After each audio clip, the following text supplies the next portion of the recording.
CM Davos tour మొదలైంది. ఏపీకి పెట్టుబడులే లక్ష్యంగా సీఎం చంద్రబాబు వరుస సమావేశాలు నిర్వహిస్తున్నారు. దావోస్ బయలుదేరిన సీఎం జూరిక్లో పలు సంస్థల ప్రతినిధులతో సమావేశమయ్యారు. ఏపీలో పెట్టుబడులు, సంస్థల ఏర్పాట్లు చేయాలని ఆహ్వానించారు. ఏపీలో సోలార్ రంగంలో గ్లోబల్ హబ్ ఏర్పాటుకు ముందుకు వచ్చింది మియర్ బర్గర్ సంస్థ. $200 మిలియన్ వ్యయంతో ప్లాంట్ నెలకొల్పడానికి సంసిద్ధత వ్యక్తం చేసింది ప్లీనం కంపెనీ.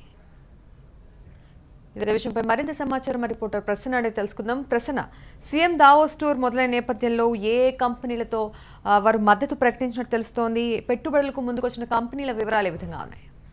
అంటే సీఎం దావోస్ టూర్కు సంబంధించి కొన్ని కీలక కంపెనీల ప్రతినిధులతో ఇప్పటికే చర్చలు మొదలయ్యాయి.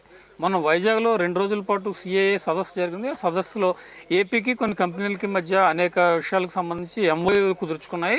ఇప్పుడు దాని తర్వాత ప్రస్తుతం దావోస్లో ప్రపంచ ఆర్థిక సమాఖ్య సదస్సు జరుగుతుంది. ఈ సదస్సులో ప్రధానంగా ముఖ్యమంత్రి చంద్రబాబు నాయుడు ప్రత్యేక అతిథిగా కూడా హాజరవుతున్నారు. దీనికి సంబంధించి అనేక రకాలైన కంపెనీలతో ఇప్పటికే చర్చించడం మొదలైంది. ఈరోజు జ్యూరిక్ అంటే ఈరోజు మధ్యాహ్నం మన భారత కాలమాన ప్రకారం మధ్యాహ్నం జ్యూరిక్ చేరుకున్నారు. జ్యూరిక్ చేరుకున్న వెంటనే మొదట ఎన్టీఆర్ వర్ధంతికి సంబంధించిన కార్యక్రమాల్లో ముఖ్యమంత్రి చంద్రబాబు పాల్గొన్నారు. ఆ తర్వాత కొన్ని కీలకమైన కంపెనీల ప్రతినిధులతో చర్చలు కూడా జరిపారు. ప్రధానంగా ఇందులో దావోస్కు సంబంధించి ఏదైతే కంపెనీలు వచ్చాయో అందులో న్యూసెచ్ ఒకటి, మియర్బర్గ్ కంపెనీ ఒకటి ప్రధానంగా ఉంది. దాంతోపాటు వెర్డే అనే ఒక కంపెనీ ఒకటి ప్రధానంగా ఉంది. కీలకమైన కంపెనీలతో ప్రధానంగా చర్చలు జరపడం జరిగింది. ఏంటంటే ఏపీకి కోస్తా తీర ప్రాంతం ఉంది, అదేవిధంగా నౌకాయానం అభివృద్ధి చెందుతుంది, కొత్తగా విమానయాన సంస్థలు వస్తున్నాయి, జల విద్యుత్ కూడా ఎక్కువగా కావాల్సి ఉంది. ఈ కంపెనీల అవసరాలన్నీ కూడా ఏపీకి సంబంధించిన వాతావరణాన్ని దృష్టిలో పెట్టుకుని, ఏపీలో ఉన్న జీవన విధానాన్ని దృష్టిలో పెట్టుకుని తమ పెట్టుబడులు ప్రధానంగా ఇక్కడ పెట్టాలని ముఖ్యమంత్రి ఆయా కంపెనీలను కోరడం జరిగింది. కొన్ని కంపెనీలు అయితే జల విద్యుత్తుకు సంబంధించి చాలా ప్రసిద్ధి చెందిన కంపెనీలు ఉన్నాయి. ఇవి డ్యాములతో సంబంధం లేకుండానే జల విద్యుత్తును ఏపీకి ఏ రకంగా అందించాలి ఏంటి అనే దాని మీద కూడా సహాయ సహకారాలు అందిస్తాయని ఇప్పటికే కొంతమంది చెప్పడం కూడా జరిగింది. అలాగే అదేవిధంగా ప్లెసమ్ అనే కంపెనీ ఒకటి, అదేవిధంగా న్యూసెచ్ అనే కంపెనీ ఒకటి, మియర్బర్గ్ ఒకటి సౌర విద్యుత్కు సంబంధించి ఈ కంపెనీ ప్రధానంగా ఉందని చెప్పవచ్చు. ఏపీలో ఇప్పటికే సౌర విద్యుత్ చాలా చోట్ల ఉత్పత్తి ప్రారంభించింది. ముఖ్యమంత్రి ఏ దేశం పర్యటించినా కానీ సౌర విద్యుత్ మీద ప్రధానంగా కూడా దృష్టి పెడుతున్నారు. సౌర విద్యుత్ అవసరాలు ప్రస్తుతం ఎక్కువగా ఉన్నాయి.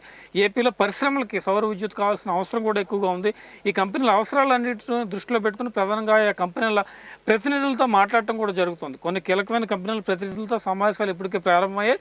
ఈరోజు మన కాలమానం ప్రకారం ఏంటంటే ఈరోజు అర్ధరాత్రి వరకు కూడా అంటే 3:30 నుంచి స్విట్జర్లాండ్, ఇక్కడ 3:30 అంటే స్విట్జర్లాండ్లో ఉదయం 11 గంటలకు మొదలై 6 గంటలకి దావోస్లో ముగుస్తుంది అనమాట. కాలమానం ప్రకారం ఈరోజు అర్ధరాత్రి వరకు కూడా చంద్రబాబు వివిధ కంపెనీల ప్రతినిధులతో చర్చలు కూడా జరుపుతారు. మొత్తానికి 5 రోజుల సమావేశంలో వివిధ కంపెనీలను కలిసి పెట్టుబడులు ఏపీకి ఎక్కువగా కేటాయించేలా కూడా చర్యలు జరుగుతున్నాయి. ఇది దావోస్ టూర్కు సంబంధించి ప్రధానంగా. అయితే ప్రసన్న, ఏపీ సీఎంతో పాటు ఈ టూర్లో ఇంకా ఎవరెవరు భాగమైనట్టు తెలుస్తోంది?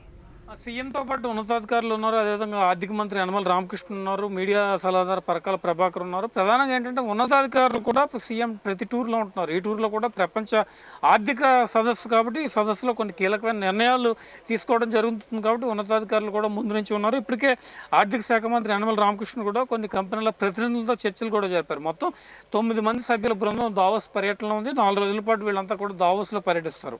ముఖ్యమంత్రి చంద్రబాబు దావోస్ ప్రపంచ ఆర్థిక సదస్సులో ప్రధాన అతిథిగా ఉన్న మిగిలిన కూడా వెళ్ళిన మంత్రులు కానీ ఇతరత్ర ఉన్నతాధికారులు కానీ ఆయా కంపెనీల ప్రతినిధులతో ఎంఓఏలు కుదుర్చుకోవడంలో కూడా కీలక పాత్ర పోషిస్తారు. అదేవిధంగా ఏపీకి పెట్టుబడులకు సంబంధించి పవర్ పాయింట్ ప్రజెంటేషన్ ఇస్తారు కొంతమంది మంత్రులు, అదేవిధంగా ఉన్నతాధికారులు కూడా ఈ పవర్ పాయింట్ ప్రజెంటేషన్ ఇచ్చి పెట్టుబడులు ఏ విధంగా రావాలనే దాని మీద ప్రధానంగా దృష్టి పెడతారు. Right Prasanna, thank you.